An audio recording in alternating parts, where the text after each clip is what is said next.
LaVar Ball was totally right about LaMelo when he said this about his three boys. And you used to tell us this all the time, especially off the air. You like, the baby is going to be the best of all of them. He's going to be bigger, he's going to be stronger, he's going to be faster. He will be. Why were you so convinced that Melo would be the best of all your boys? Well, it's just like they like phones. Like I told you, you keep making one phone better than the next one. And so far, it seems he's right. LaMelo is the best, and people are starting to listen. LaVar was so confident about Melo's abilities that he was certain he would dominate the league, and as far back as 2019, he's been making bold claims. Melo is going to be, watch me dance again. Okay. #1 pick 2020. LaMelo. He's that good. He's that good. I can't wait for a team to say, you know what? I ain't gonna pick a 6'8" point guard who's young, who put people in the seats. I'm not gonna pick him. Lavar.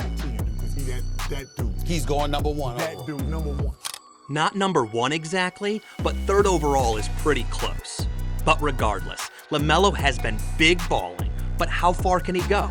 Can he be the next Allen Iverson? Many people hate LaVar Ball because he's kind of a walking megaphone, but he's just a father who wants his sons to be great ballers.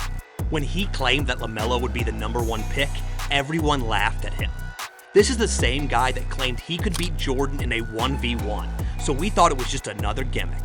In your prime, you said you could beat Michael Jordan one-on-one. Is that just, are you... No, you know it's real too. He's too small. He's too little. If you're weighing 210 pounds, right, we playing one-on-one. Yeah. You know I'm undefeated one-on-one. I don't never lose one-on-one. Did you ever play Michael Jordan? If he played me, he'd cry. To put things into perspective, back in 2019, the basketball world was high on Lonzo. He was proving to be an elite facilitator with a high basketball IQ. Meanwhile, LiAngelo was fading from the spotlight, struggling to carve out a career path.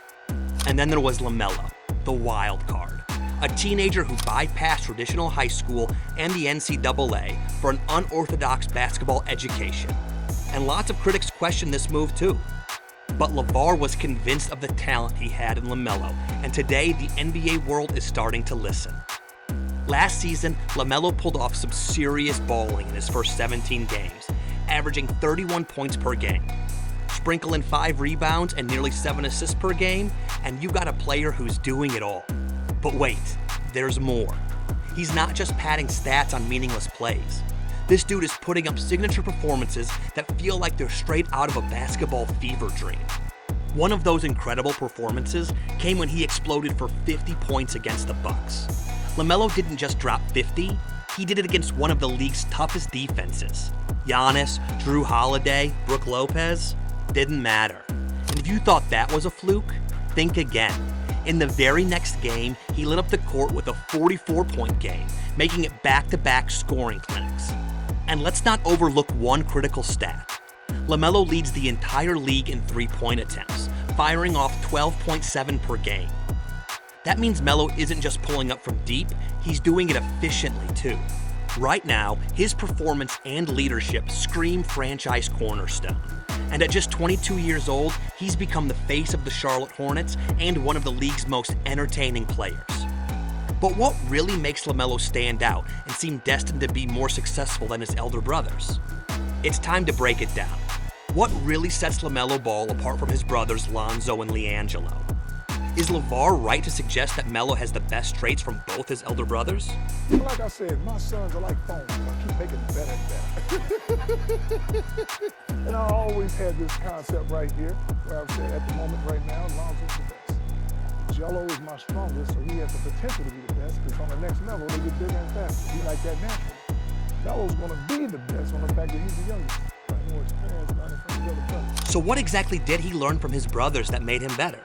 Starting with Lonzo, when he entered the league, LaVar hyped him like he was the best thing since sliced bread with his court vision.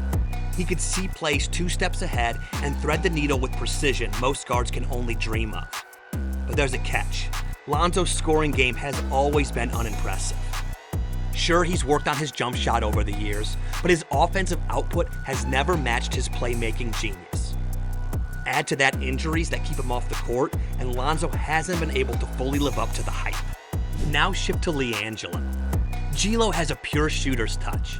If you need someone to spot up and knock down threes, he's your guy. But beyond that, he's not exactly what you'd call versatile. And besides, his defensive ability is not that high.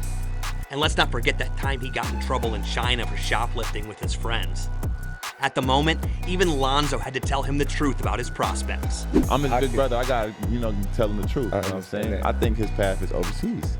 Should have been overseas. That's killer. fair enough too. Overseas is nice. Now, away from all this is LaMelo. The youngest Ball brother seems to have taken their strengths and leveled them up. He's got Lonzo's court vision, but with even more creativity. And yes, he's got LiAngelo's scoring too. But instead of just knocking down open shots, he creates his own. He's a 3-level scorer who can light you up from deep, finish at the rim with finesse, or pull up from mid-range like it's nothing. But here's where LaMelo truly separates himself. He's fearless. The guy plays with a swagger that screams, "I belong here." Whether it's pulling up from half court, threading no-look passes through traffic, or crossing up defenders for fun, LaMelo has the confidence to take risks and the skill to back it up. But then, all this could not have happened without LaVar Ball's unique parenting approach. Say what you will about LaVar's personality, but the man had a vision. He knew LaMelo was a hidden talent, and with his height, LaVar knew LaMelo was destined to shake the NBA. And he was right. And now, what we have is not just a good player, but probably the most entertaining player except maybe only Ja Morant. But how did he become so different? And can LaVar Ball achieve his vision of having all 3 brothers play together? You see, while most people follow the same typical path, high school to college to the draft, LaMelo took a very different route. And whose idea was it? And it first started when he took him out of high school. You wasting time. They got that raggedy administration over there and that raggedy coach. Ain't gonna mess up what my son been doing. Now they want to get mad and say LaVar running the program. Guess what? They can have it back now and see how it goes. Without my son, though. So now all I do is homeschooling. He's gonna get his studies in, and I'm gonna personally train him. He'll be fine in 2 years, trust me. When it's time to roll, he's gonna be ready to roll. But this is a better move anyway. Next thing we know, young LaMelo was taking his basketball career to Lithuania. Your brothers will both be overseas. If they're over there, I wish them the best. And if they do go, it'll be a kind of decision. That's right.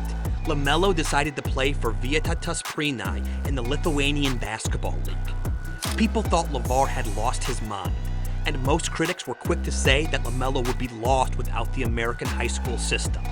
But here's the thing. LaMelo wasn't just getting by, he was dominating. In Lithuania, LaMelo faced grown men, not just kids his age. He learned how to play in a different environment, adjusting to the physicality of professional basketball at a young age. But Lithuania wasn't the end of LaMelo's journey. Oh no. After that, he took his game to Australia, where he played for the Illawarra Hawks in the NBL. And let me tell you, this was the move that took LaMelo's game to the next level. In Australia, he went from raw talent to refined star. In his lone season with the Hawks, LaMelo averaged 17 points, 7 rebounds, and 7 assists per game. His vision, playmaking, and ability to score in transition were on full display. And by the time the NBA draft rolled around, he was drafted 3rd overall. And now this season, LaMelo is really going off. But LaVar Ball still has one vision to accomplish, and that's having the 3 brothers play together on the same team. And why not? When this happened back in college, their team was the best in the country, going undefeated. So why not? I want them all to play for the Clippers. Wait, what? I want them all to play for the Clippers. Okay, I haven't heard this before. Yeah. I want them all to play for the Clippers. You want them in LA? Yeah, because here's the thing. We're not going. I don't want to go back to the Lakers. So do you think that's going to happen?